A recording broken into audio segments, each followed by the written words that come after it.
inviting me here. Uh, I'm not somebody who wants to. I'm not here on this platform as a very a person who has spent any length of time in Sri Lanka, or I don't have a very. I don't want to parade myself as some kind of an expert on it, because I know that all of you know much more about it than I do. However, I think that what happened in the war there cannot be called anything short of a genocide. And perhaps as horrific as what happened there has been the silence that has followed it. And today, we know that those tens of thousands of lives were traded in for strategic interest in the international economic and military trading that goes on. We know that the Chinese ports and the Pakistani and the Indian government's projects that are happening in Sri Lanka have been paid for with the lives of Tamil people. And today it's become a great holiday destination, a great honeymoon destination, a great beach resort destination, and of course the safety of the island is being marketed.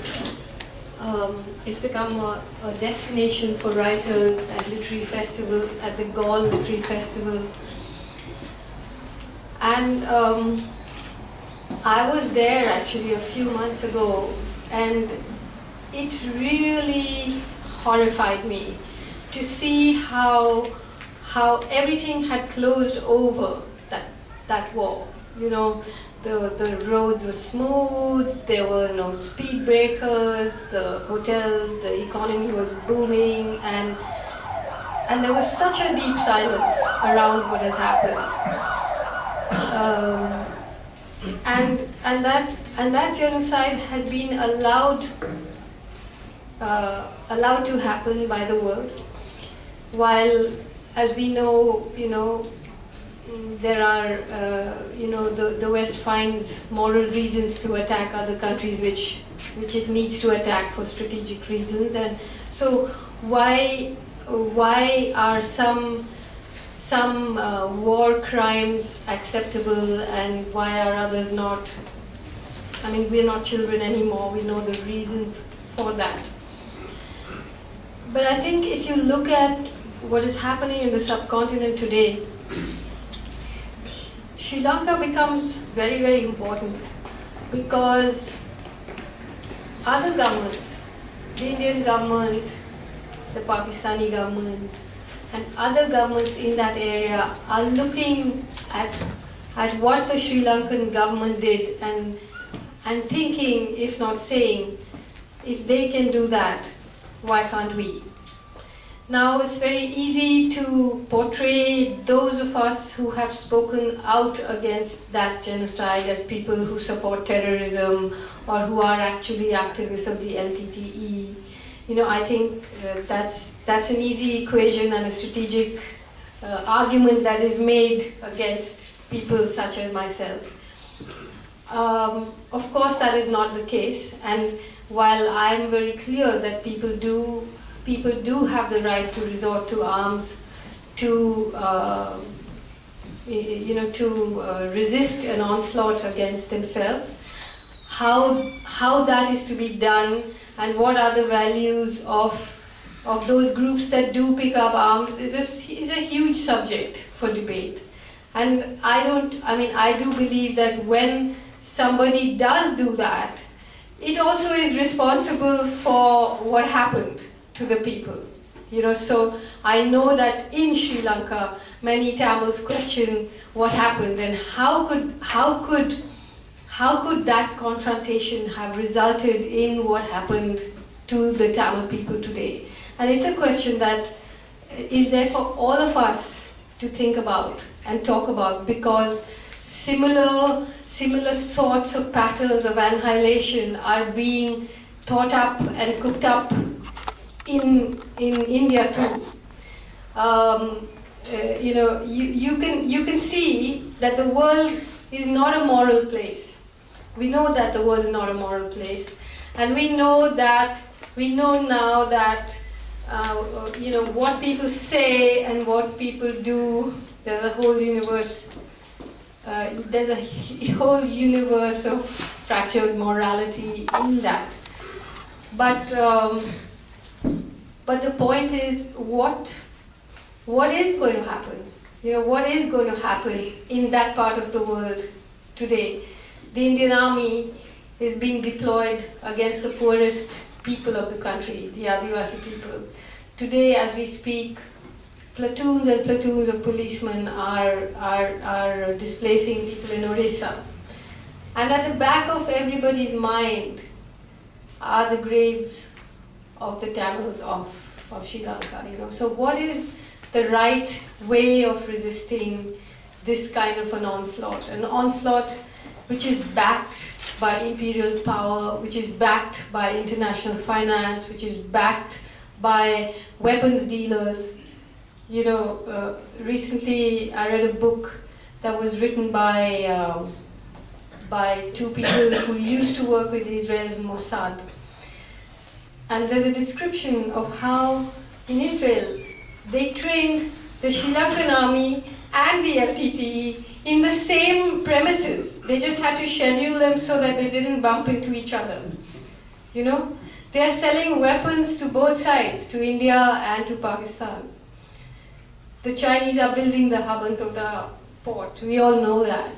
So how do people who are on the wrong side of this power resist that? Other than mourning for the dead, there are very serious questions we need to ask ourselves about the role of resistance, the role of armed struggle, the space for non-violent resistance. I am somebody who believes in the diversity of resistance. So the constructive thing is to ask ourselves what went wrong, and to not allow that to happen again. And that's more or less what I wanted to say, because I think among the most horrible things I've ever seen and testimonies I've ever read have come from the war. Have come from the war in Sri Lanka. We know that they moved people into hospitals and bombed the hospitals. We know that they moved people in, asked people to move into no-fire zones and kill them. We know that they targeted people who they knew were not active LTTE fighters. And we know that the world just allowed it to happen, and it will continue to allow it to happen. So, there's no point in us spending all our energies looking for condemnation or sympathy, because even if you get it, it'll just be lip service. The point is, what are we going to do? What are we going to do? Because the process of annihilation is not just going to be limited to what happened in Sri Lanka. I've been to Tamil Nadu, where Tamil politicians, mainstream Tamil politicians, have made their political careers on talking about the Sri Lankan Tamils. But I have visited the camps of the Sri Lankan refugees in Tamil Nadu, and they are treated like animals. They are treated like prisoners. There are people who've grown up and been born in those camps. They can't come and go without registering themselves. They can't get jobs. So that concern of the Tamil politician, mainstream politician, is rubbish. It's just a way of whipping up, a hollow identity and nationalism, and then cashing it in, like many of these people do.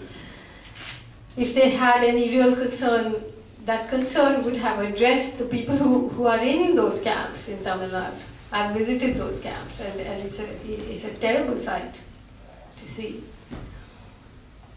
We know that the Indian Army trained the LTTE and then turned against it. You know, for all its talk of terrorism and so on, we know that that happened.